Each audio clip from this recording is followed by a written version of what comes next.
Bueno, muy buenos días. En nombre de la Corporación de Cultura y Patrimonio de Independencia, damos la más cordial bienvenida a cada uno y cada una de ustedes al primer encuentro de Patrimonio y Educación, Territorios que Enseñan, realizado en este significativo espacio del Carmen Bajo de San Rafael, construido por el Corregidor Sañarto como dato anexo. Aprovechamos este momento a agradecer a la Vicaría Metropolitana Norte, en especial a Juan Araya, que no está en este momento pero que se va a integrar, por recibirnos y generar acuerdos de trabajo colaborativo que acercan nuestro patrimonio a las comunidades.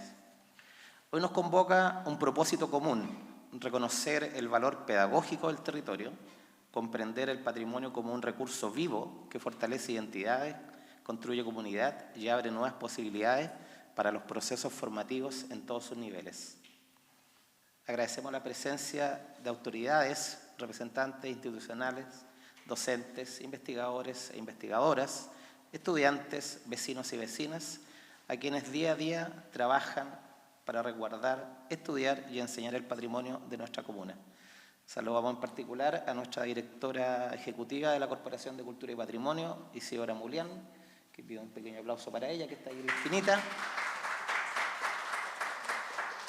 Se excusó de venir, pero estaba viniendo, pero es la directora del DAEM, Erika Parada. Ustedes saben que las directoras del DAEM son igual que los directores de colegio. Pasa una cosa en un colegio y tienen que salir corriendo, así que también le dejo saludos.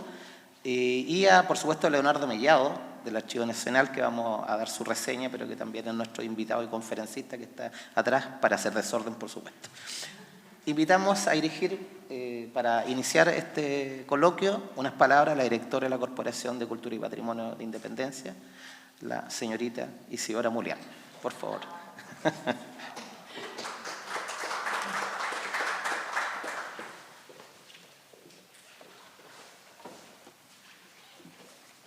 ¡Ay, qué alto esto, un púlpito! Sí. Bueno, muy buenos días a todos y a todas. Estoy muy contenta de este encuentro. Y en primer lugar, y ya agradecieron, pero quisiera agradecer a la Vicaría de la Zona Norte por permitirnos utilizar este hermoso y histórico espacio. Sé que Juan estaba por ahí, bueno, volver a agradecerle porque siempre tiene sus puertas abiertas de este lugar.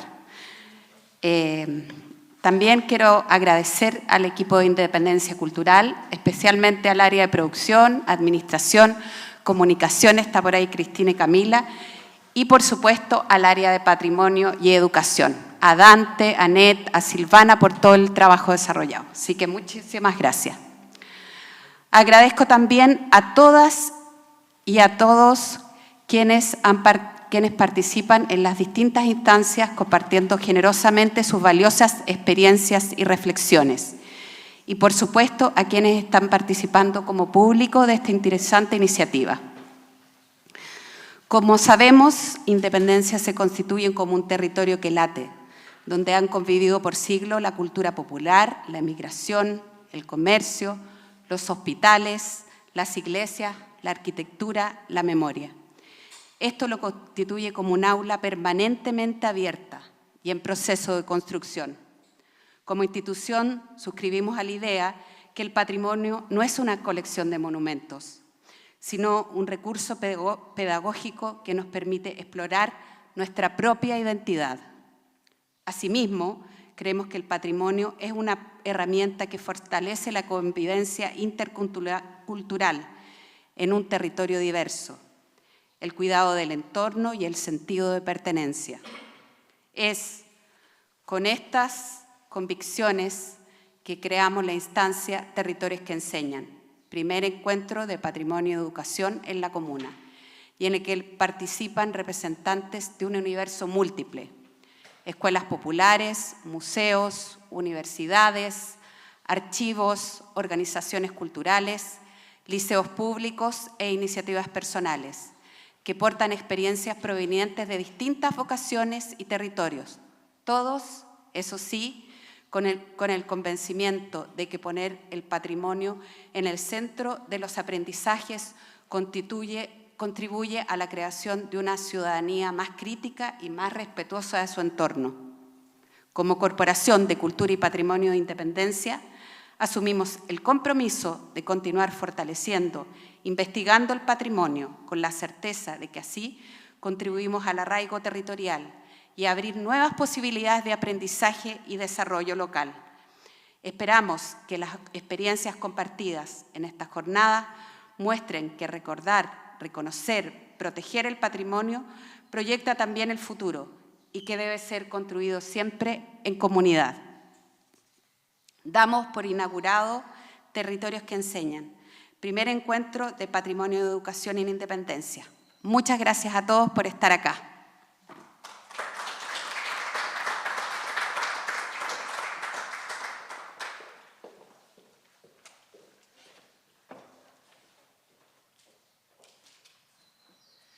Agradecemos, por supuesto, las palabras de bienvenida a nuestra directora Isidora Mulián. Y bueno, y vamos a tener a nuestro primer invitado, por supuesto, pero primero, contarles que nuestra corporación, y en particular, ¿cierto?, el área de patrimonio, es absolutamente innovadora en una serie de aspectos que nos ha permitido de una u otra manera posicionarnos, yo diría, y lo decimos con humildad, pero también con un infinito orgullo a nivel de la región metropolitana, yo diría a nivel de todo Chile. Este año recibimos el Premio Nacional como institución, digamos, conservadora del patrimonio por el Consejo de Monumentos Nacionales, digamos, un galardón que yo creo que pocas instituciones lo han recibido, sobre todo instituciones que han partido, como bien lo sabe Isidora, ¿cierto?, de cero y con mucho esfuerzo, mucho trabajo y obviamente con pocos recursos, como en la mayoría de estos casos, quería decirlo saliendo un poco del libreto. Para continuar, el patrimonio en su sentido más amplio trasciende de la materialidad. Es memoria, es práctica, es vínculo. Constituye una forma de conocimiento que se despliega en nuestras calles, en nuestros barrios, en nuestros oficios y en las historias de quienes los habitan. Cuando hablamos de territorios que enseñan, reconocemos que la educación no se limita al aula. El territorio es también un espacio formador. Es un testimonio vivo que invita a comprender procesos históricos, a fortalecer la pertenencia y a ejercer ciudadanía de manera consciente y participativa. Este encuentro nace con la convicción de que la educación patrimonial, ante todo, es una tarea de índole colectiva. A continuación, continuando con el programa y empezando el programa en particular, ¿cierto?, vamos a invitar a nuestra compañera de trabajo, absolutamente de la casa, ¿cierto?, Anet García. Anet es licenciada en Historia y Educación, profesora de Historia y Ciencias Sociales en la Universidad Alberto Hurtado. También es magíster en Patrimonio Cultural de la Pontificia Universidad Católica de Chile, directora ejecutiva de Cultura Mapocho, organización dedicada a la puesta en valor del patrimonio de Santiago. Es coordinadora de Educación y Patrimonio en el área de Patrimonio de la Corporación de Cultura y Patrimonio de Independencia. Ha sido docente de metodologías para la investigación y puesta en valor del patrimonio de la Pontificia Universidad Católica de Chile y rutas patrimoniales y proyecto de título en la Universidad de San Sebastián. Actualmente es profesora, me parece, de la Universidad Alberto Hurtado, si mal no recuerdo, ¿cierto?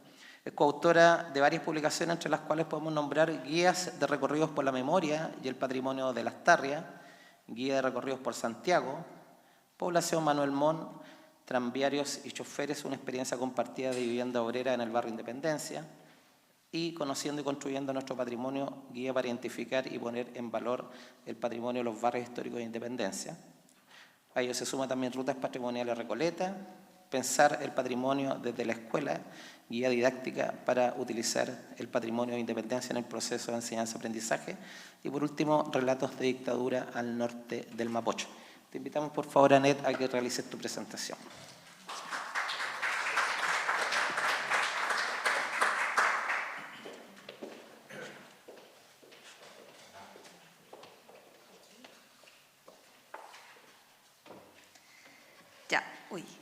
Está medio complicada esta cosa. No sé si me estoy como en el proceso de confesión o algo similar. Claro, tiene que ver algo también como con confesión, ¿verdad? Con confesar cuál es el propósito que nos reúne y que tiene que ver con el trabajo que venimos desarrollando en esto que hemos llamado Plan de Educación Patrimonial en la Corporación de Cultura y Patrimonio de Independencia, pero que también tiene que ver con el resultado de una discusión y de una serie de experiencias que hemos estado viviendo. Me avisan si es que se cambia porque yo no veo en la pantalla, entonces no sé si se cambió la diapositiva. ¿Está bien? Ok. Ya. El año 2020, de hecho estábamos ahí en pandemia, iniciando el proceso de pandemia, cuando estábamos en este proceso, digamos, pensando en cómo planificar intervenciones del tipo de educación patrimonial en escuelas, decidimos hacer una serie de encuestas a profesores y profesoras de los liceos públicos de la comuna, pero también a escuelas privadas. Participaron cerca de 90 profesores contestando esta encuesta, que nos parece que los resultados eran muy clarificadores y también nos empezaron a dar lineamientos sobre cuál era la forma en la que teníamos que empezar a trabajar.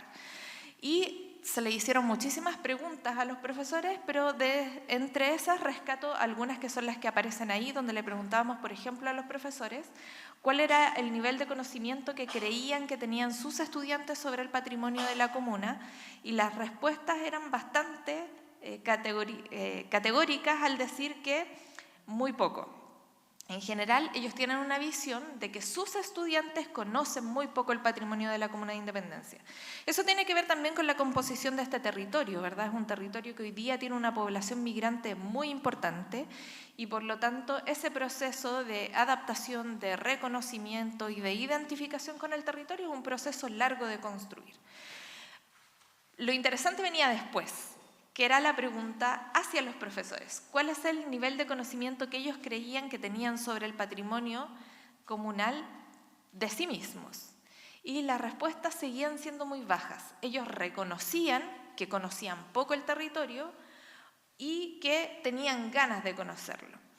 Y otra de las cosas que nos pareció interesante también de las respuestas que nos daban los profesores son, por ejemplo, la relación o el vínculo que ellos tienen con el patrimonio y cuál es el uso que le dan. Y la respuesta que más se repetía era el uso, por ejemplo, de los museos como sitios de visita. Entonces, en general nos pasaba que cuando un profesor pensaba en cómo usar el patrimonio para el aprendizaje, lo que hacía era tomar a los estudiantes y llevárselos fuera de la comuna, a otro lugar, a otro territorio, y en ese espacio generar ese vínculo y ese acercamiento con el patrimonio. Y entonces las preguntas que empezaron a surgir a partir de eso es, bueno, ¿cómo podemos hacer para que el patrimonio local sea lo que nos da este puntapié inicial para relacionarnos y vincularnos con el patrimonio? Y ahí entonces aparece una siguiente pregunta que es, ¿qué patrimonio? ¿Qué patrimonio es el que queremos mostrar? ¿Qué patrimonio es el que queremos enseñar? ¿Qué patrimonio es el que queremos aprender? Y a partir de esta pregunta surgen una serie de discusiones metodológicas que tienen que ver, entre otras cosas, por ejemplo, con la concepción de que existe una relación que es recíproca entre las personas y el territorio que habitan. Eso quiere decir que nosotros no solo habitamos el territorio, nosotros no solo aprendemos del territorio, no solo nos relacionamos con el territorio, sino que en esta relación que es recíproca, nosotros también modificamos ese territorio. Esto, que es una teoría no muy novedosa, también tiene que ver con el proceso de aprendizaje. Nosotros no solo aprendemos, sino que generamos ese proceso que es recíproco, no solo entre sujeto y objeto, sino que también entre observador y observante, por ejemplo. Lo segundo es que la didáctica del patrimonio, como disciplina, no la didáctica del patrimonio y no la educación patrimonial, no tiene que ver con enseñar el patrimonio. Es decir, nosotros no nos queríamos posicionar desde mostrarle a la gente cuál era el patrimonio de Independencia, porque eso lo hace la corporación largamente, digamos, a través del reconocimiento. Lo hacen también las otras instituciones del Estado y no tiene que ver tanto con solo o única y exclusivamente reconocer cuál es el patrimonio de la comuna, que además en general suele suceder que el patrimonio reconocido por el Estado es el patrimonio material y construido, ¿verdad? En una comuna como esta, además que tiene un enorme patrimonio cultural material, la idea no tenía que ver solo con conocer el patrimonio, sino que entender cómo la didáctica del patrimonio sirve para comprender la realidad social y para tener una comprensión crítica del presente. Es decir, tenía que ver con otras cosas más allá que solo reconocer el patrimonio. Lo tercero es que el patrimonio no es un conocimiento funcional o estético, únicamente, quiero decir, sino que el patrimonio es una serie de herramientas a través de las cuales las personas se comprenden y se relacionan con su entorno y a través de eso forman identidad. Y en ese sentido, por lo tanto, también el patrimonio es un proceso de selección. No es algo que simplemente existe, el patrimonio no existe por sí, sino que es un proceso que se crea.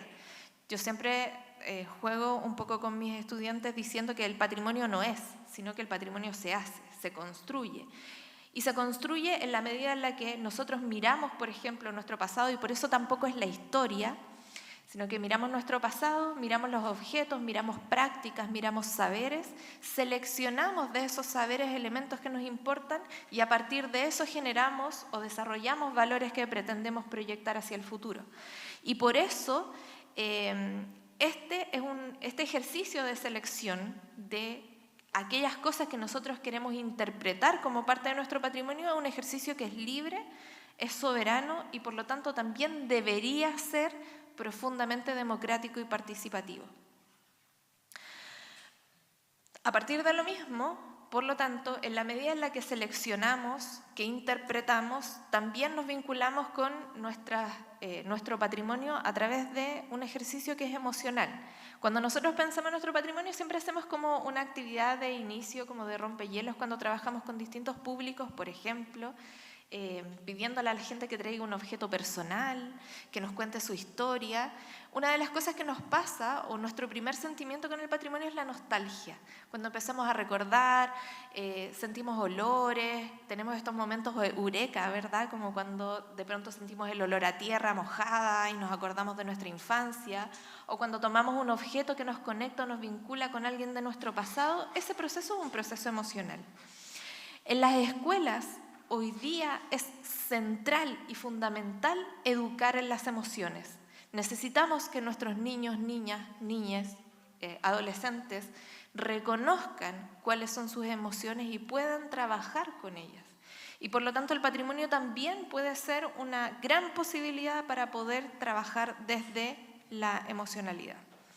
Por lo tanto, creemos que podemos ver el patrimonio desde distintas dimensiones. La primera de ellas es entender el patrimonio como un elemento, es decir, podemos reconocer cuáles son sus características. La segunda es entender el patrimonio como un relato, es decir, leer o interpretar la información que contiene y comunicarla a otros, contarle a otros qué es lo que nosotros entendemos como nuestro patrimonio.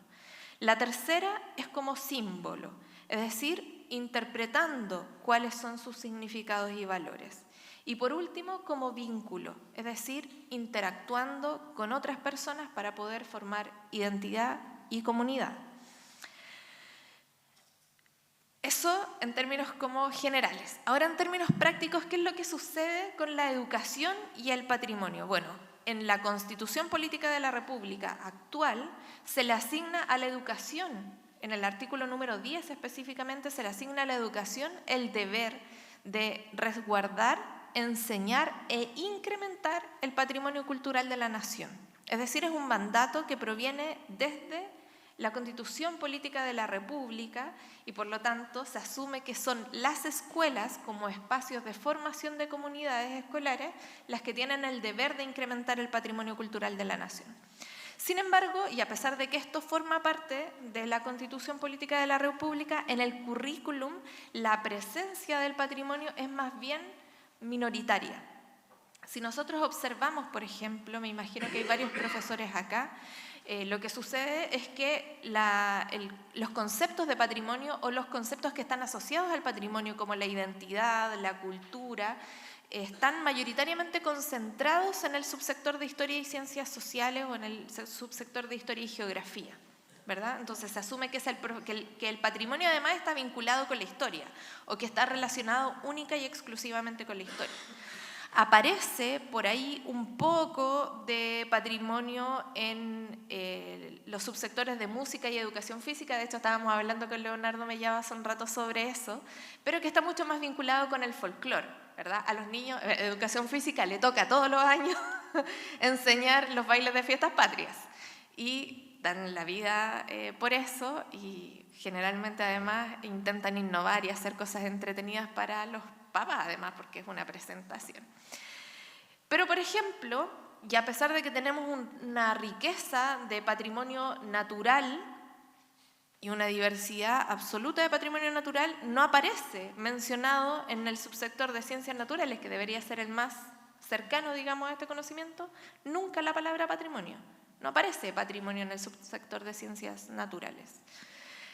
Y sí aparece en otros que a uno le parece que deberían tener más relación, como en el caso de lengua de los pueblos indígenas, pero que claro, también es discutible, porque también el concepto de patrimonio es un concepto occidental, y para muchos pueblos indígenas el patrimonio como concepto es un concepto colonialista.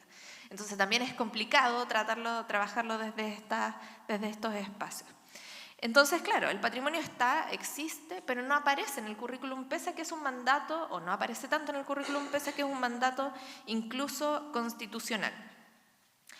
Sin embargo, hay una oportunidad presente en todo esto, que es que el patrimonio es una disciplina relativamente nueva, y como es una disciplina nueva, no tiene metodologías propias, y por lo tanto necesita servirse de una serie de otras disciplinas, como por ejemplo de la arqueología, de la historia, de la arquitectura, de las matemáticas, también de la ingeniería, qué sé yo, y de una serie de otras disciplinas.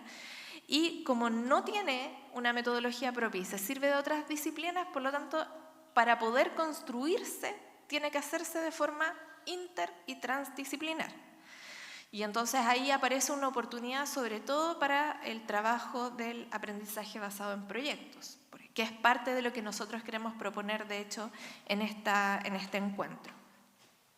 Y entonces empiezan a abrirse oportunidades para el aprendizaje desde el patrimonio, como por ejemplo, al entender el patrimonio como un contenido curricular de todos los subsectores, pero con una mirada especialmente hacia lo local. Para el desarrollo de habilidades, por ejemplo, como la investigación, como la comunicación, el análisis crítico y otras habilidades para el siglo XXI. Para la ciudadanía activa, a través del compromiso con las comunidades escolares, a través del compromiso con las comunidades y el entorno de donde están ubicadas las escuelas, para deliberar, para respetar y exigir derechos y deberes, para ejercer democracia, para formar vínculos emocionales entre pares y con otras generaciones. Ya llegué al plan, ¿cierto? ¿Dice plan? Muy bien. Entonces, a partir de eso, nosotros nos propusimos una serie de tareas que tienen que ver con crear esto que hemos llamado Plan de Educación Patrimonial de la Corporación de Cultura y Patrimonio de Independencia, y que tiene una serie de acciones que no me sé de memoria, entonces no sé si voy a ir en orden, pero se las voy a contar. La primera de ellas tiene que ver con un curso de formación. ¿Ah? Me pasé. Ahí. Ya, bueno. Gracias. La primera de ellas tiene que ver con un curso que creamos que se llama El Patrimonio como Herramienta de Aprendizaje, y que está acreditado por 6 años por el CPIP, el Centro de Perfeccionamiento e Investigación Docente, que tiene que ver con la primera pregunta, que es, nos dimos cuenta que, si bien es cierto, hay un interés de los profesores por vincularse con el patrimonio, había poco conocimiento de los profesores de ese patrimonio local. Entonces dijimos, bueno, nosotros somos 2 personas, bueno, más el resto del equipo de la corporación, por supuesto, que se dedica a otras cosas, pero ahí trabajando en las escuelas somos Dante y yo. Entonces hacíamos un taller, llevamos... claro, y ahora se nos sumó Silvana. A propósito de las necesidades, además, como esto va creciendo, se van necesitando nuevas manos. Pero hacíamos un taller en una escuela, lo hacíamos con un curso y después nos íbamos. Y no pasaba nada, digamos. Entonces, la pregunta era, ¿cómo podemos multiplicar esta acción? Bueno, dijimos nosotros, a quienes hay que llegar es a los profesores, a los y las profesoras de las escuelas de todas las comunas de Independencia, sean públicas o sean privadas. Porque aquí hay una cuestión más importante que va más allá en el fondo de lo municipal, de lo público, que tiene que ver con el interés general del patrimonio. Y entonces creamos este curso y decidimos acreditarlo por el CPIP porque le daba a los profesores la oportunidad de pasarlo por horas de perfeccionamiento para la evaluación docente. Entonces, nosotros vamos a las escuelas, nos adaptamos a todo lo que sucede en la escuela. Entonces, si un día llegamos y hubo una fuga de agua en un baño y se cerró el colegio, nos vamos y volvemos otro día. Es un proceso lento de aprendizaje, además, que nos permite generar con los profesores un espacio para la reflexión y que hoy día se ha convertido en un verdadero laboratorio de experimentación pedagógica. Porque los y las profesoras que participan, que a estas alturas de la vida llevamos 41 profesores de la comuna acreditados por este curso, también piensan en su propia práctica pedagógica y son capaces de innovar. Lo que vamos a ver, de hecho, entre hoy y mañana son algunas experiencias de docentes que han participado en el curso y que han desarrollado propuestas muy innovadoras respecto del patrimonio cultural local. A partir de eso, por supuesto, esa acción no es la única y exclusiva, sino que se van dando una serie de otras acciones que forman parte de este plan, entre esas, seguir llevando talleres a las escuelas.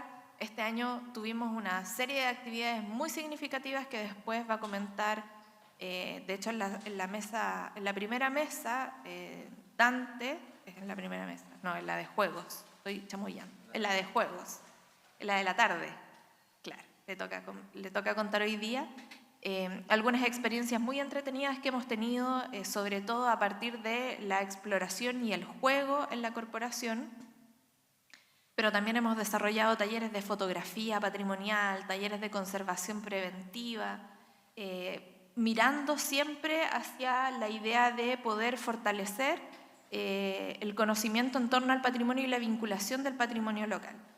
Y como última acción está también, por supuesto, levantar los recursos necesarios para poder hacer y gestionar actividades. Hacemos recorridos patrimoniales para estudiantes también y levantar recursos que nos permitan hacer cosas. Entre ellas, tuvimos la oportunidad de, a través de un fondo del patrimonio, sacar este libro que se llama Pensar el patrimonio desde la escuela, que es una guía didáctica para utilizar el patrimonio de independencia en el proceso de enseñanza-aprendizaje, que desarrollamos con docentes de la Comuna de Independencia y que reúne una serie de discusiones metodológicas, pero también de ejercicios prácticos y de propuestas que han desarrollado distintos profesores y profesoras de la comuna. Hay juegos, hay recorridos, hay una serie de otros elementos, después los van a poder conocer porque algunos de ellos se van a presentar hoy día. Y este libro, de todas formas, está en su formato digital en la página web de la Corporación de Cultura y Patrimonio de Independencia para ser descargado y visible para todo el mundo. Es un plan que nosotros, esto es parte de la descripción del curso que hacemos, de la metodología que utilizamos, son 10 sesiones en aula, tenemos recorridos, vamos a museos también. Hay que decirlo, porque si a los profesores quieren usar el museo como una herramienta para aprendizaje, entonces teníamos que ir a los museos y analizarlos también de forma crítica. Entonces hacemos una visita a un museo, vamos una vez al cementerio general y hacemos un recorrido por el entorno de la comuna. Hay actividades prácticas, actividades teóricas, y es un proceso que ha resultado gracias al compromiso y el esfuerzo del equipo de la corporación, pero fundamentalmente del esfuerzo y del compromiso de las y los docentes, que pese a todo lo que se pueda decir, son personas que están pensando, discutiendo, reflexionando, no solo sobre el patrimonio, sino que sobre el futuro de la educación. No solo sobre el futuro, sobre el presente de la educación en el territorio. Y el presente son ellos que vienen llegando a todo esto. Bienvenidos, chiquillos. Muchas gracias.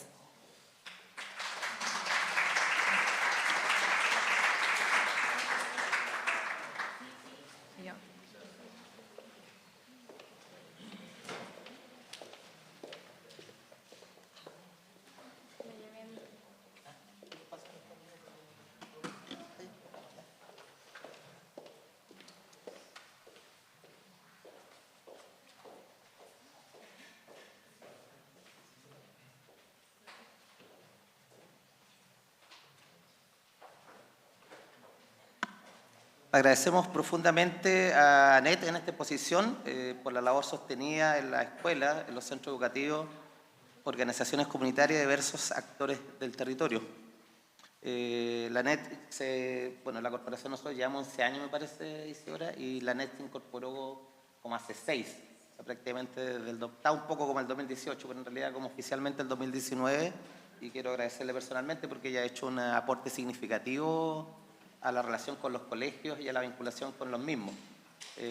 Cuando era solamente yo, prácticamente, y trabajamos con algunos convenios, por ejemplo, con la Universidad de Santiago, que traíamos practicantes, nos damos cuenta de que llegábamos a los colegios, traíamos practicantes, estábamos un mes, se terminaba el vínculo del practicante y se iba. Y uno decía cómo llegar ahí, y con la ANET hemos ido en estos 6 años, casi 7, ¿cierto?, reflexionando profundamente de tratar de estas prácticas efectivamente hacerlas sostenidas, significativas, y creemos que hemos hecho un trabajo que, pues, si bien nunca es suficiente, ¿verdad?, nos parece que también puede ser motivador para otras organizaciones y para otros profesores y para otros también espacios, y para nosotros también eso es tremendamente significativo. El patrimonio nos invita a mirar con mayor detenimiento aquello que a veces pasa inadvertido. El detalle de una arquitectura, el nombre de una calle, la memoria de un oficio, la historia que guarda una familia. Comprender que cada elemento es parte de un tejido mayor nos permite educar desde el reconocimiento, el respeto y la diversidad. Este encuentro es una oportunidad para pensar colectivamente cómo estas dimensiones pueden articularse en nuevas prácticas pedagógicas, fortalecer proyectos escolares y generar vínculos significativos entre las instituciones culturales y las comunidades educativas. Con especial orgullo, y lo digo, incluso me voy a salir aquí el libreto, porque yo soy re malo con los libretos, entonces siempre me salgo y hago puras mezclas, sí, pero me parece que son necesarias. Vamos a invitar a Leonardo Mellado, y decimos acá aparece en el libreto, eso sí, Leonardo, con especial orgullo, no un invento. Pero voy a contar una infidencia, porque cuando la Isidora me llama en el 2014 a participar, claro, yo era magíster en historia, pero aparte de enseñar historia no tenía una vinculación, no entendía mucho lo que era el patrimonio. Y dije yo, chuta, me tengo que ir a estudiar lo que es patrimonio, porque estoy puro engrupiendo y sería poco serio tener un cargo encargado de patrimonio si en definitiva no sabía efectivamente lo que era el patrimonio. Y fui a los USACH al diplomado, de hecho ahí conocí a grandes personas como mi amigo José, que también es del archivo, y Leonardo fue profe mío. Y espero ser uno de tus buenos estudiantes, que me recuerdes, porque en realidad surgió una cantidad bien interesante de estudiantes. Bueno, muchos estudiantes han pasado por los USACH, el diplomado de patrimonio, un excelente diplomado que tiene una visión además cultural y desde las comunidades, que es importantísimo. Y bueno, hoy día lo tenemos invitado, no es la primera vez que viene a Independencia, es como de la casa, así que lo vamos a invitar a pasar, lo vamos a presentar al Leo. Yo pensé que iba a venir porque viene de Dubái, casi llegando, así que dije capaz que no venga, que va a venir esta comuna humilde después de estar en Dubái en un congreso. Pero bueno, Leonardo Mellado es museólogo, educador, curador, historiador, músico, por cierto, investigador y consultor. Licenciado en Educación, con mención en Historia y profesor de Historia y Geografía y Educación Cívica de la Universidad Metropolitana de Ciencia y la Educación, el PEDA, por supuesto. Máster en Museología de la Universidad de Valladolid, becario internacional Visitor Leadership Program para la formación en conservación del patrimonio cultural en los Estados Unidos. Presidente de ICOM Chile desde el 2020 hasta la actualidad, y de la Junta Directiva del Comité de Museología Social. Integra el Consejo Asesor del Sistema Nacional de Museos de Chile. Fue director ejecutivo también del Museo Violeta Parra. Actualmente es coordinador de vinculación con el medio del Archivo Nacional de Chile. Ha colaborado Leonardo en varias publicaciones, entre las que destacan el Museo Mestizo, Fundamentación Museológica y Disciplinar para el Cambio de Guión, y Toward the Integral Museum, Over 50 Years of Practice and Reflection from the Global South. Su trayectoria y reflexión, por cierto, ha contribuido fuertemente al debate de las políticas patrimoniales a nivel nacional, y, por cierto, es un tremendo orgullo. Invitamos a participar a Leonardo. Acá está el puntero. Un aplauso, por favor, para Leo Mellado.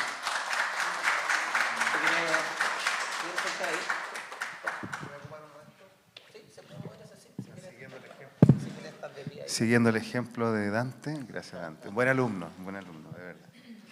No es para hacerle la pata. Bueno. Pero yo también me salgo de libreta a veces.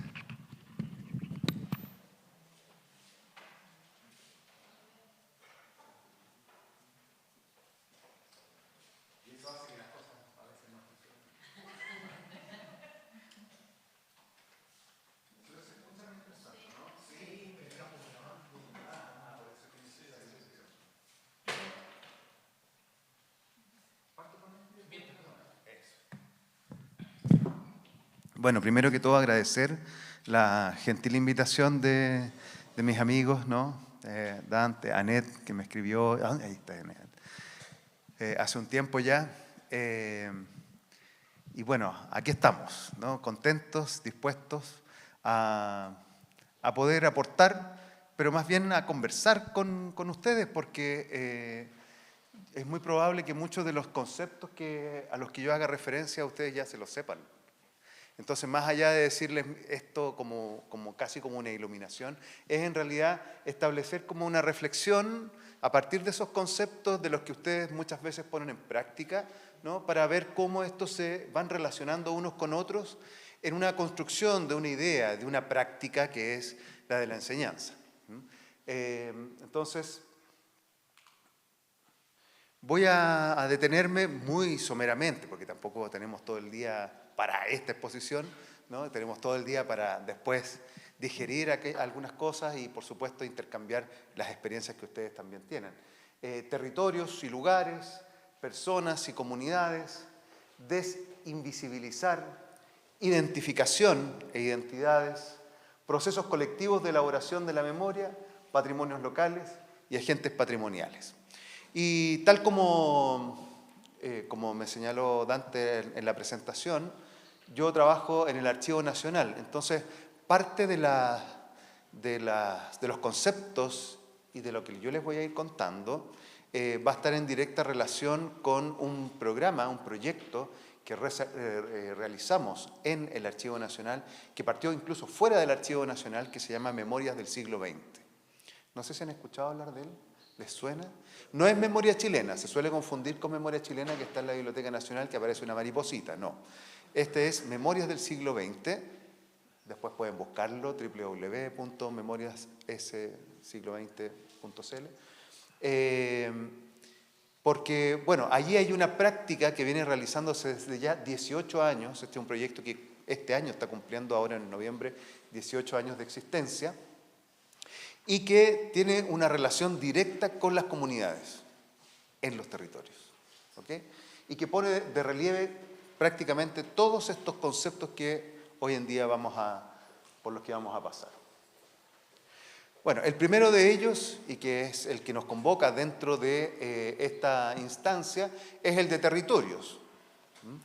Y yo imagino que todos tenemos la noción, la idea del territorio desde la lógica espacial, incluso podríamos decir disciplinar desde una perspectiva geográfica, ¿no? El suelo que tiene una cierta delimitación, que abarca cosas.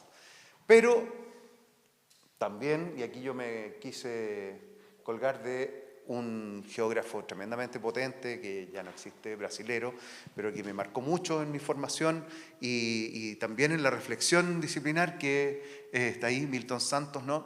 Que hace relación a esta idea de este espacio, pero que es un espacio que no se concibe si no se concibe también con las personas que lo habitan. Y el territorio, por tanto, se define de esa manera. No es solo un espacio físico, sino un conjunto dinámico resultante de la acción humana sobre el espacio. Entonces, cuando hablamos de territorio, estamos hablando de justamente aquello. ¿Y qué tipo de espacios podrían ser un territorio? Qué bueno que hayan alumnos también, ¿no?, del liceo, de la aplicación. ¿Son?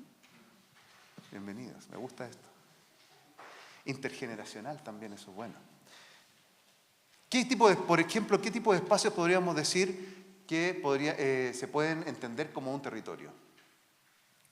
Les dejo la pregunta. ¿Alguien se ofrece? ¿Los barrios? Perfecto, muy bien. ¿Por aquí también levantaron la mano? Los mismos liceos, efectivamente, así es, perfecto. Barrios, liceos, se está entendiendo entonces la lógica, ¿no? De que cuando hablamos de un territorio no solamente hablamos de esa idea político-administrativa, diríamos, de entender el territorio solo como el territorio nacional o las regiones, como de esa lógica, sino que hay otros ámbitos espaciales que pueden ser entendidos como territorio en otras escalas más pequeñas. También las parroquias se constituyen efectivamente como un territorio. barrios, que también habían dicho, pero por ejemplo las comunidades de los pueblos originarios también constituyen territorios que muchas veces exceden los límites territoriales de un país. Cuando uno habla o escucha hablar del Wallmapu, no solamente está entendiendo la Araucanía chilena, sino que, claro, los otros territorios que están más allá. Cuando hablamos de Patagonia estamos hablando de un territorio mucho más extenso que comparte límites con países, ¿no? Entonces, no podemos caer única y exclusivamente en la categoría de territorio desde esa lógica político-administrativa, sino que entenderla desde otras dinámicas. Y esas otras dinámicas tienen que ver con las personas que lo habitan y las personas que construyen, por tanto, el territorio. Y por eso que podemos hablar de independencia, sí, y podemos hablar como territorio, y podemos hablar de los barrios de independencia, por supuesto, y podemos hablar de otros territorios que exceden independencia, sin duda. Sin duda. Entonces ahí la práctica patrimonial, y ahí nos vamos a otra patita, ¿no? Esa práctica patrimonial puede extenderse a distintas líneas fronterizas. El territorio puede ser transfronterizo, pero tiene sus propias fronteras en función de las comunidades que lo habitan y cómo ellos se van identificando además. La cultura quechua en el norte de Chile, que también está presente en Argentina, en Bolivia, en Perú, nos habla de lo mismo.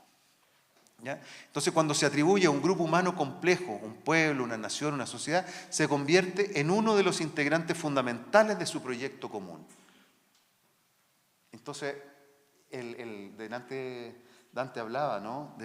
Y Nanette también, cuando hablábamos del patrimonio como algo colectivo. No lo podemos concebir de otra forma. El patrimonio es colectivo y, por tanto, ese colectivo es un conjunto de personas que habitan un territorio. Hoy en día incluso podríamos imaginar o suponer, no digo que esto sea, pero podría ser, que en el ámbito más, lo estábamos conversando antes de partir, en los ámbitos más virtuales, ahí también se construyen comunidades. Y son comunidades que utilizan un ámbito se define bajo las lógicas de un territorio. Es un espacio, pero no es un espacio físico, es un espacio virtual, ¿no?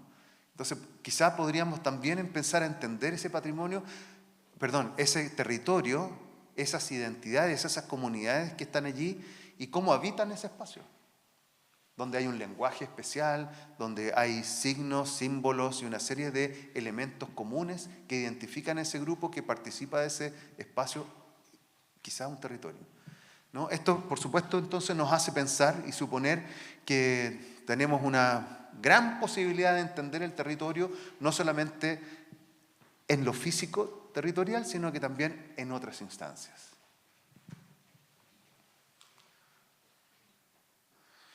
Y esto nos lleva a otro concepto que es muy similar y que cabe dentro del territorio y que es el lugar. ¿Han escuchado, me imagino, hablar del concepto lugar? No es solo una locación geográfica, sino una unidad compleja donde se entrelazan lo global y lo local. Y es aquí donde está precisamente este elemento común. Quizás, entonces, ese territorio, por ejemplo en lo virtual, pero quizás en otros ámbitos también, donde se entrecruzan estos elementos, donde hay una transgresión, entonces allí nos encontramos en un lugar. La feria, por ejemplo, puede ser un lugar. Es un espacio donde nos reconocemos los vecinos que vamos a comprar a la feria, es un espacio que muchas veces vienen vecinos de otras partes, no solamente de ese barrio o no solamente de esa comuna. Entonces se van construyendo, se van marcando instancias allí de sociabilidad, de representación, donde quizás los cantos o los ¿cómo se dice? Tenía un nombre, se me olvidó en este momento la palabra, que usan los vendedores, ¿no? Los pregones, gracias. Los pregones de los vendedores, de las vendedoras en la feria pueden ser singulares respecto de otros, ¿no? O por lo menos sí son singulares en la feria chilena respecto de otras ferias que hay en otros países. Con un canto, ¿cierto? La distribución. Sí.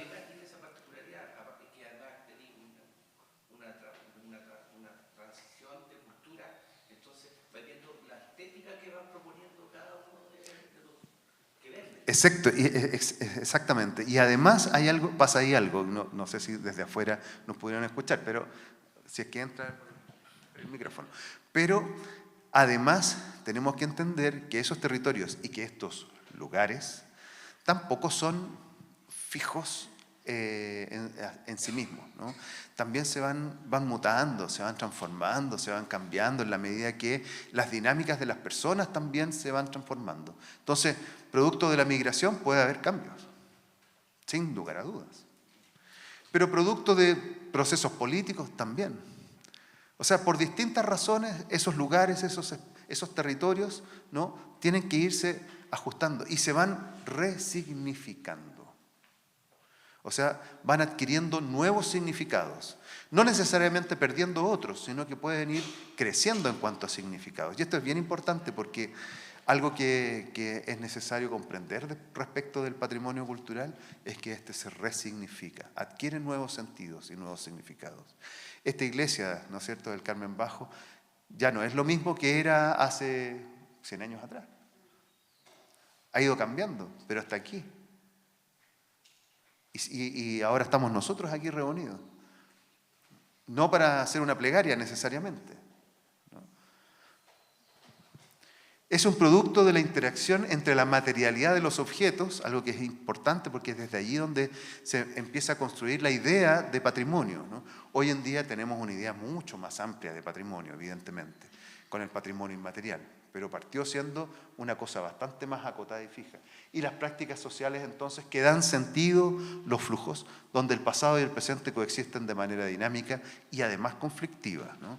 No hay que entender necesariamente el conflicto como algo negativo, puede ser, ¿no?, que las ideas en pugna también creen nuevas cosas. Es la posibilidad de cambio. Cuando uno habla de crisis, ¿no?, sobre todo en el ámbito de la historia, la crisis es una posibilidad de cambio y transformación.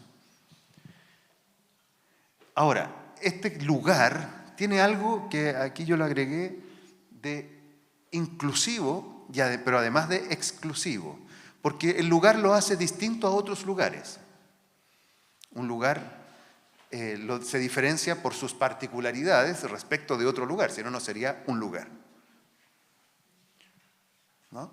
Eso que también se usa mucho como término de la otredad, ese otro. Existe un otro y yo me identifico a mí mismo porque hay un otro, o sea, porque yo no soy igual a ese, porque tengo mi singularidad también. Por eso que se habla de un patrimonio local. Por eso que la cerámica de Quinchamalí es distinta a la de Santa Bárbara o a de otros lugares, ¿no? Eso no es malo, es un sello de identidad y que lo hace exclusivo. Pero también, dentro de esa exclusividad, tiene otros elementos que sí son comunes y que uno no puede perder en perspectiva. La cerámica en Chile es una tradición prehispánica, ¿no? Entonces nos habla de un pasado que tiene una vigencia y una transformación hasta nuestros días. La presencia del pueblo de indios de Pomaire, que hoy en día es otro espacio, ¿no?, pero que y sigue siendo un lugar. O sea, tenemos elementos que hacen que una expresión local, singular, también puede insertarse dentro de un ámbito de expresiones que no la hacen 100% exclusivas, sino que la incluyen, ¿no?, e incluyen a las otras. O sea, aquí hay un juego de conceptos entre lo exclusivo y lo inclusivo. Porque la idea tampoco es caer en sesgos que alienten o alimenten la discriminación o la segregación.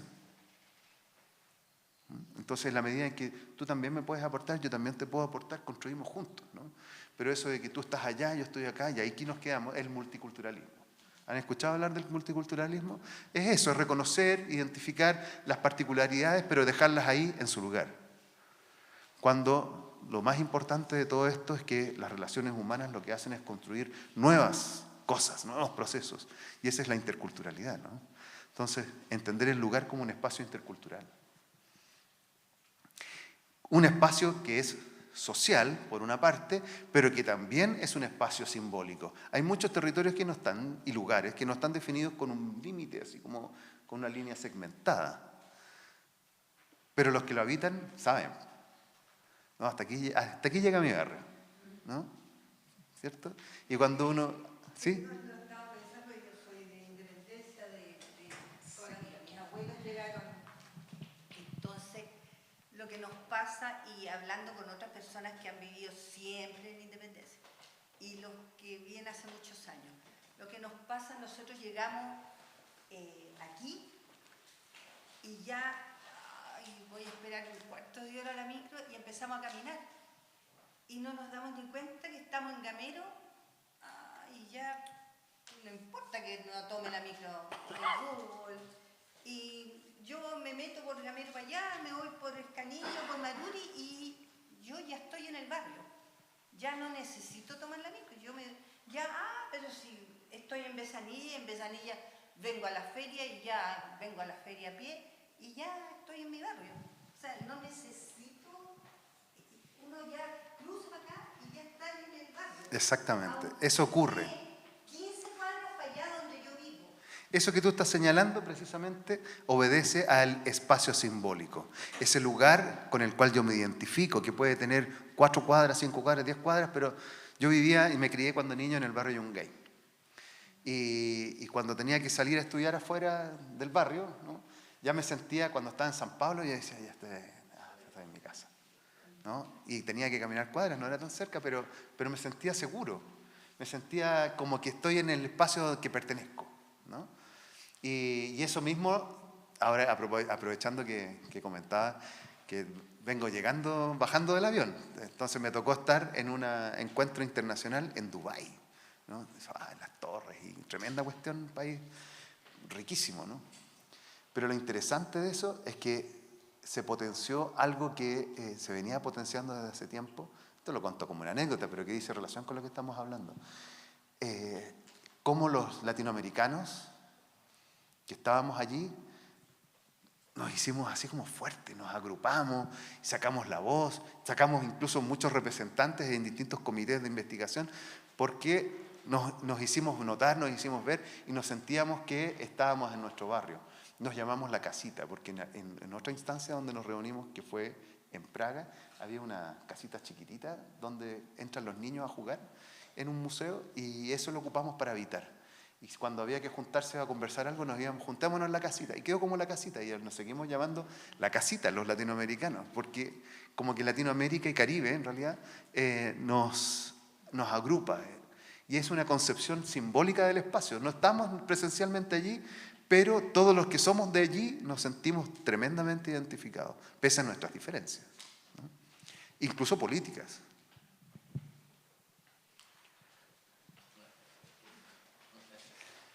Como los árboles, los almacenes o los grafitis en las paredes, la cancha de fútbol es, desde más allá que se pueda recordar, parte del paisaje de los barrios y pueblos de nuestro país. Es, por tanto, parte de nuestras identidades, ¿no es cierto? Parte de lo que muchas veces define nuestro territorio, nuestros lugares. Y puede que incluso yo no juegue a la pelota, pero la cancha está ahí. Y están los chiquillos de la cancha, o las chiquillas de la cancha, ¿no? La pelota rodando es parte de la identidad, y la clásica pichanga ocupa lugares de privilegio en la memoria y el recuerdo infantil de muchos de quienes hoy son adultos. Y aquí, bueno, no voy a entrar en esa profundidad, pero sí me cabe recordar que uno habitaba el barrio de una manera distinta hace 30, 40, 50 años atrás, cuando las calles servían de cancha y cuando los niños habitaban la calle. Eso se ha ido perdiendo fuertemente. Es probable, sí, la relación, que son espacios de interacción y de relación, sin duda, ¿no?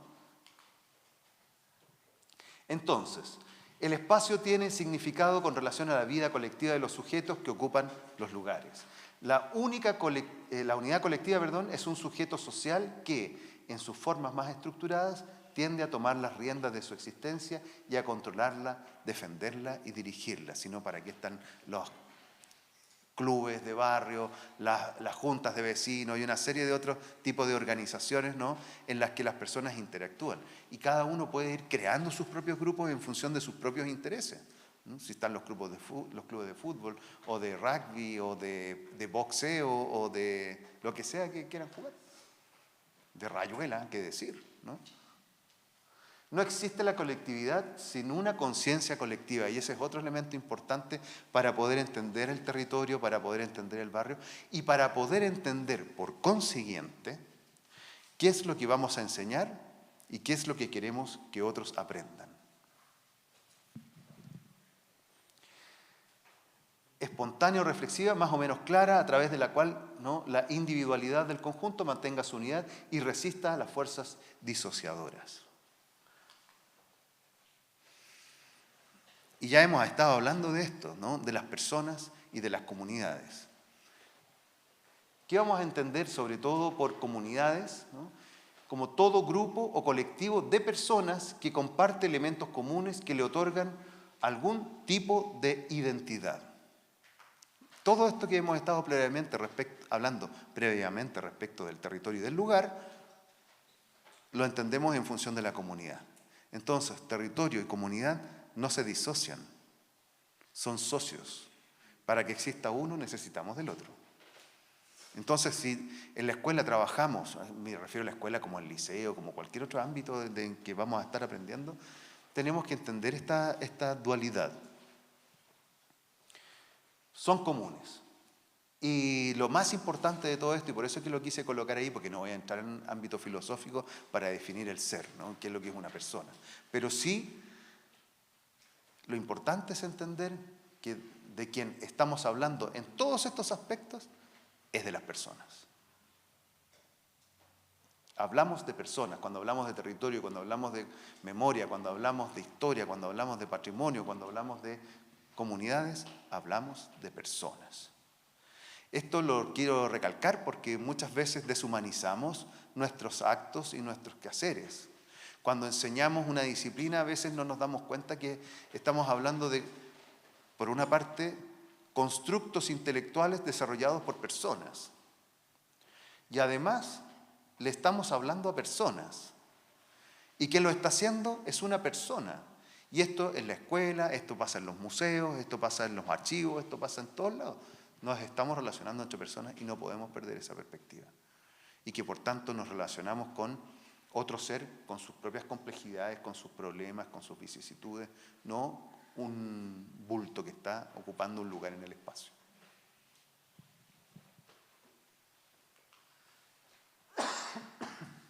Y es por eso que, bajo esa lógica, es que tampoco podemos desinvisibilizar. O sea, debemos desinvisibilizar, para no invisibilizar.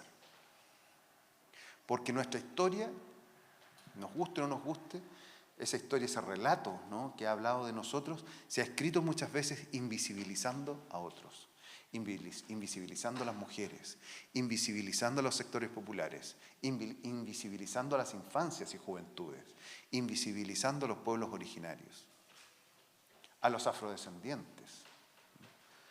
¿Cuánta gente nos ha dicho muchas veces, no, pues si nosotros somos blancos? Sí, probablemente, pero parémonos al lado de un gringo y no nos vamos a ver muy blancos. Y resulta que en nuestros genes está también presente una larga y fructífera tradición de muchos pueblos que componen nuestros genes, ¿no? Y por ende estamos invisibilizándonos a nosotros mismos cuando negamos cierto pasado. Cuando negamos la historia de los pueblos originarios o no la contamos como parte nuestra, estamos dejando de hablar de nosotros. Cuando dejamos de hablar de migrantes o inmigrantes en distintas épocas, también estamos invisibilizando. Por eso que es bonito hablar de los seres humanos, de las personas en su complejidad, en todo esto del patrimonio, ¿no? Porque nosotros mismos somos un patrimonio y un reservorio, además genético, impresionante, a propósito de los estudios genéticos, ¿no? A propósito de esto, hace rato me estoy acordando de una anécdota que me ocurrió en Chiuchiu, en el norte de Chile, con una señora mayor que me contaba cómo había...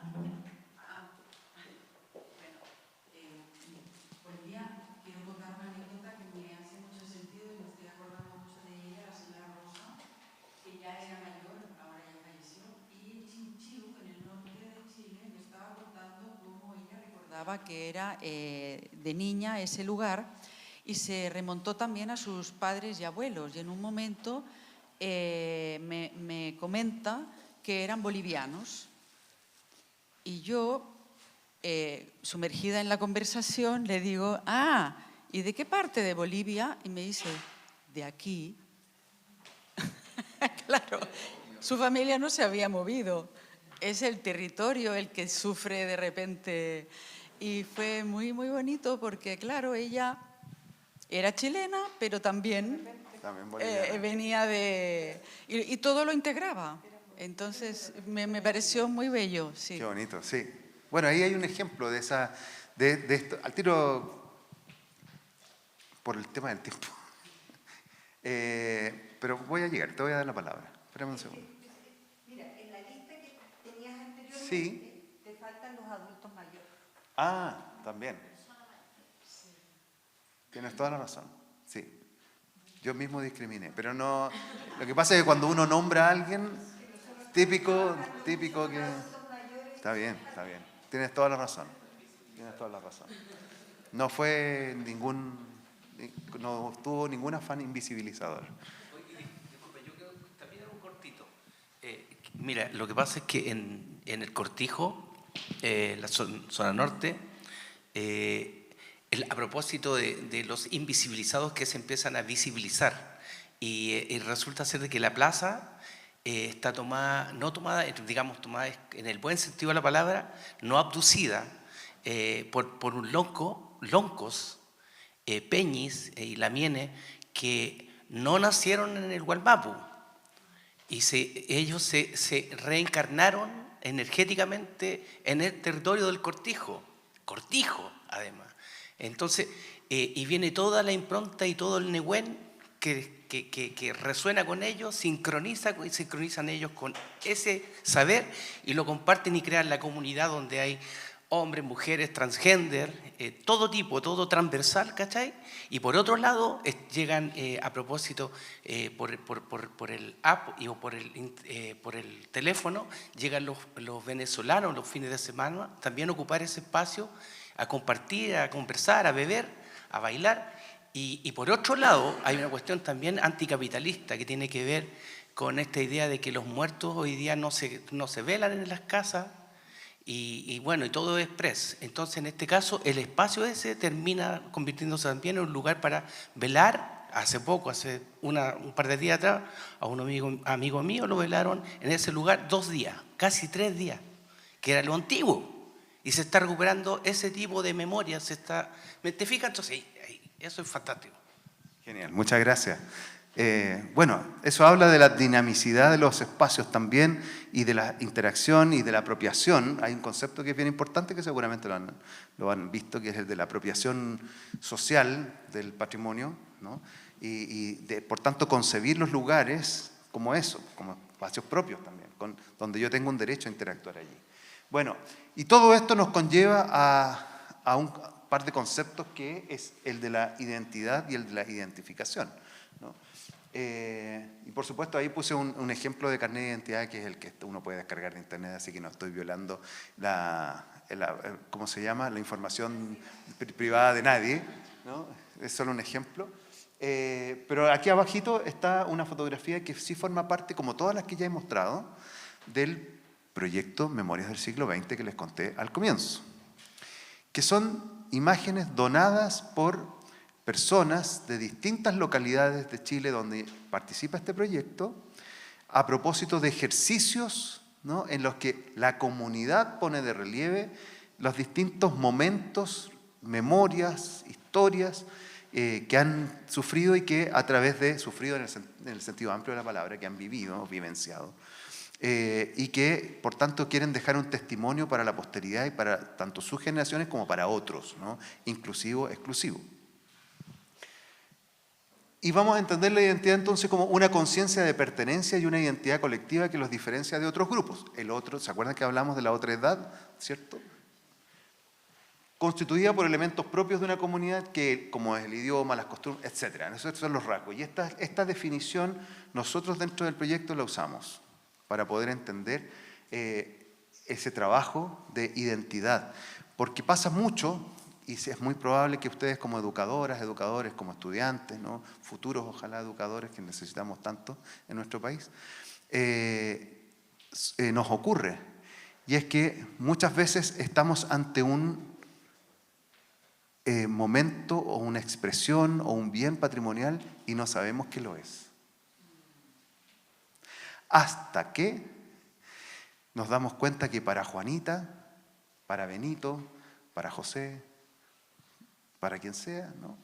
También lo es.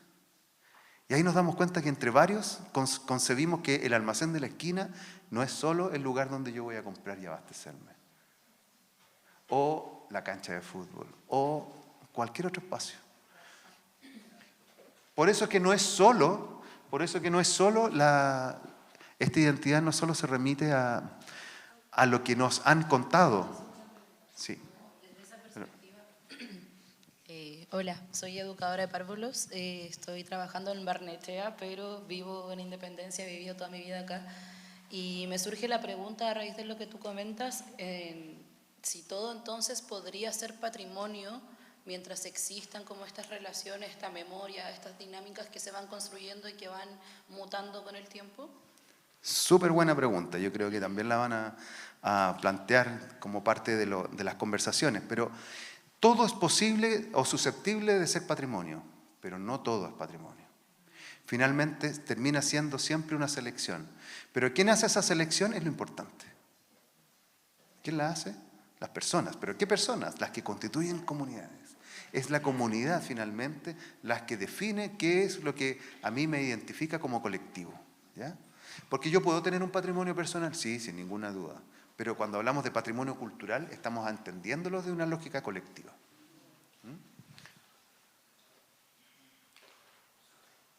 Y es por eso que para eso llegamos a procesos colectivos de elaboración de la memoria, donde, por ejemplo, en el caso del proyecto, se convoca a las personas y ahí nos valemos de agentes culturales en los territorios, un poco lo que hace Anet, lo que hace Dante, lo que hace Cultura, ¿no es cierto?, de Independencia, es constituirse en un agente que está permanentemente activando, ¿no? Y este es un momento clave del proceso porque justamente, delante Anet habló del valor, ¿no? Poner en valor, hacer que las cosas adquieran un valor. Pero las cosas no adquieren un valor porque son oro, las cosas adquieren un valor porque nosotros le damos ese valor. Y en realidad no solo le damos un valor, le damos muchos valores. ¿No será peligroso de repente entrar en ese rango de clasificación de patrimonio? Porque a veces termina siendo convirtiéndose toda esta realidad orgánica en una tarjeta postal. Sí, la clasificación del patrimonio es simplemente para ir ordenando, pero siempre con la conciencia clara de que esto va cambiando y que es dúctil, ¿no? Pero sirve también, como decía Anet, esto es como una disciplina que se está conformando, de trabajar el patrimonio. Es una disciplina que necesita de una organización, como todas las disciplinas, sobre todo científicas, de las ciencias sociales, pero como disciplina de la ciencia social también se ajusta y se acomoda en función de cómo se van presentando las cosas y los hechos, ¿no? Entonces, claro, la clasificación te ayuda a ordenar, pero no te debiese limitar, ni clausurar. Por ejemplo, cuando hablamos incluso de arte, uno dice museos de arte, ¿pero el arte solo es de los museos? No, es en la calle, ¿no? Hay arte en la vida cotidiana, hay arte, los niños permanentemente trabajan con arte, en fin, o sea, el arte no es exclusivo de algo, ¿no? Pero sí nos ayuda a entender que hay una categoría y hay una dimensión, que es la artística, que yo puedo ayudar a potenciar. Y bueno, como decía recién, existen los agentes patrimoniales que hacen que de alguna u otra forma podamos ordenar. Entonces, si yo le pregunto a un grupo de vecinas y vecinos de un lugar, ¿qué cosas son las que ustedes siempre han concebido como algo importante? Entonces uno puede decir, mire, dentro de su historia y que los identifique, etcétera, ¿no? Mira, ya hablábamos del almacén, pero también hablábamos de, hoy los bomberos han sido súper importantes, ¿no?, en nuestro sector. O tal otra actividad. Y generalmente las personas dicen, tienes razón. Oye, y yo tengo una foto de los bomberos, oye, no sé qué, y empiezan entonces a armar un entramado de relato a propósito de las fotos y las imágenes que van construyendo, y esa es la razón que tiene este proyecto, que, insisto, les invito a que lo puedan revisar, y que tiene estos 5 pasos metodológicos muy simples de trabajo, donde se realiza una convocatoria a los vecinos por parte de los agentes locales, encuentros comunitarios de memoria donde se intercambian precisamente estas experiencias, estas ideas, la recopilación luego de las imágenes o documentos que ponen a disposición los vecinos y vecinas, el registro de aquello, ¿no? Y se documenta, se levanta información, y luego hay una devolución que muchas veces culmina con una exposición o con una publicación, pero la idea es que esto no quede solo en manos de los que están investigando, sino también que vuelva a la comunidad. Algo súper importante de eso es las memorias, y sobre todo tomar en cuenta y tratar de dejarlas, de grabar, de escribirlas, las memorias de las personas más adultas mayores, que son las que tienen más memorias sobre su territorio, sobre lo que ha pasado. Porque a nosotros nos ha pasado que estamos en eso y se van muriendo las personas mayores y esas historias se van perdiendo, claro. Muchos recuerdos, muchas memorias que se fueron. Generalmente las personas que más participan en esto son personas mayores en general. Es súper importante tomarlas en cuenta y tratar de que las mismas familias conversen, traten de grabar cosas para después poder escribirlas. Sin duda. Lo que nosotros tenemos que hacer no es solamente decir esto es valioso para nosotros, por tal y tal razón, sino que, por eso que les muestro esto, porque me interesa que ustedes entiendan que aquí hay un proceso y que todo ese proceso es valioso y que yo lo puedo vivenciar en mi casa, ¿no? Que lo puedo vivenciar con mis vecinas y vecinos, que lo puedo vivenciar donde sea, ¿no? En la familia En la familia, claro, en la casa. Se murió el papá, se murió el tata, y uno dice, oye, nunca le pregunté a mi papá tal cosa. Y se quedó en el aire porque era el último de los hermanos y nunca más supimos qué pasó en esa parte de la historia de familia. Justamente, pasa eso. Bueno, perdón, que tengo que seguir, ¿no? Entonces aquí nos vamos a dar cuenta en este proceso y en este ejercicio que para qué enseñar, ¿no? Tenemos que hacernos esta pregunta, es justamente para entender y distinguir estos elementos que nos constituyen comunidad social, ¿no? Como grupo humano. La participación de sus miembros es fundamental, imprescindible. El desarrollo de una conciencia de pertenencia, que eso es parte de esta sistematización, porque como digo, a veces no nos damos cuenta.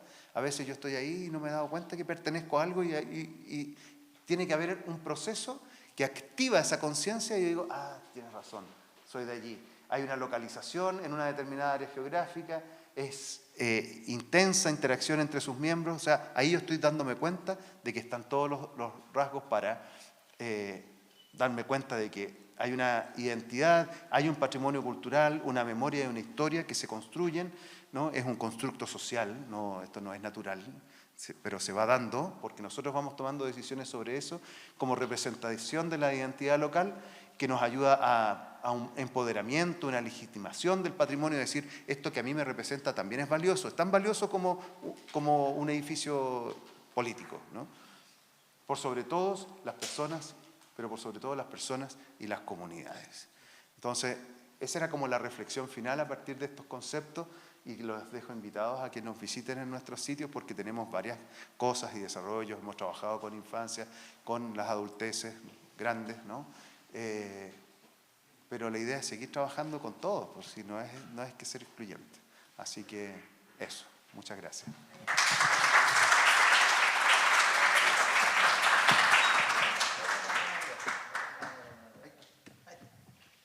Ya. Bueno, agradecer a Leonardo Mellado por su potente exposición. Él es una persona con una tremenda trayectoria, docente universitario, ¿cierto? Que ha tenido la humildad también de venir a compartir con nosotros y la buena disposición de siempre estar trabajando con el patrimonio, con las comunidades y de la educación ya hace tantos años. Así que para nosotros en realidad es un privilegio su presencia y te agradezco una vez más. Además, digamos, haberte tenido como profesor también para mí un tremendo orgullo. Queda harto para pensar. Bueno, son 7 mesas las que vamos a empezar a ver desde el próximo bloque, visto el patrimonio desde distintas perspectivas, esperamos que se queden, ¿cierto? Ojalá el día de hoy, que vengan mañana, a lo mejor los chiquillos no los van a dejar venir mañana, porque vienen por hoy día nomás, pero no importa. Pero por lo menos vamos a tener la posibilidad de ver a los chiquillos de la aplicación, Talagante, vamos a presentar también la experiencia de los colegios acá de la comuna. Recuerden que este es un encuentro que si bien es comunitario, es fundamentalmente dirigido a la educación, y eso es fundamental, ¿cierto? Básicamente porque hemos hecho un trabajo en estos últimos 7 años ligado a la educación formal, en este caso que son los colegios, y por ende nos interesa profundamente compartir experiencias y también, digamos, de alguna forma contar nuestra experiencia. Lo invitamos a tomarse un café, le agradecemos su participación también, a seguir conversando en el café, tenemos media hora, ya a las 11:30, de vuelta acá por favor en punto para que empecemos el encuentro de territorio, ¿cierto?, que enseñan en la mesa número 1. Muchas gracias.